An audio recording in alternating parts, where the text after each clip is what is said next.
ام المؤمنین حضرت عائشہ صدیقہ رضی اللہ عنہا فرماتی ہیں کہ میرے رضائی چچا آئے، وہ مجھ سے اندر آنے کی اجازت مانگ رہے تھے تو میں نے انہیں اجازت دینے سے انکار کیا، یہاں تک کہ میں رسول اللہ صلی اللہ علیہ وآلہ وسلم سے اجازت لے لوں۔ تو رسول اللہ صلی اللہ علیہ وآلہ وسلم نے فرمایا وہ تیرے پاس آ سکتے ہیں کیونکہ وہ تیرے چچا ہیں۔ اس پر انہوں نے عرض کیا مجھے عورت نے دودھ پلایا ہے، مرد نے نہیں۔ تو آپ صلی اللہ علیہ وآلہ وسلم نے فرمایا وہ تیرے چچا ہیں، وہ تیرے پاس آ سکتے ہیں۔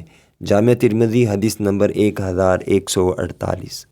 حضرت ابو ہریرہ رضی اللہ عنہ سے روایت ہے کہ رسول اللہ صلی اللہ علیہ وآلہ وسلم نے ارشاد فرمایا بچہ صاحب فراش یعنی شوہر یا مالک کا ہوگا اور زانی کے لیے پتھر ہوں گے۔ جامع ترمذی حدیث نمبر 1157۔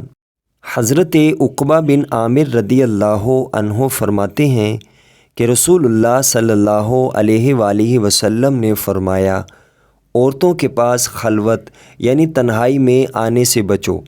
اس پر انصار کے ایک شخص نے کہا اللہ کے رسول صلی اللہ علیہ وآلہ وسلم دیور شوہر کے بھائی کے بارے میں کیا خیال ہے؟ تو آپ صلی اللہ علیہ وآلہ وسلم نے فرمایا کہ دیور موت ہے۔ جامع ترمذی حدیث نمبر 1171۔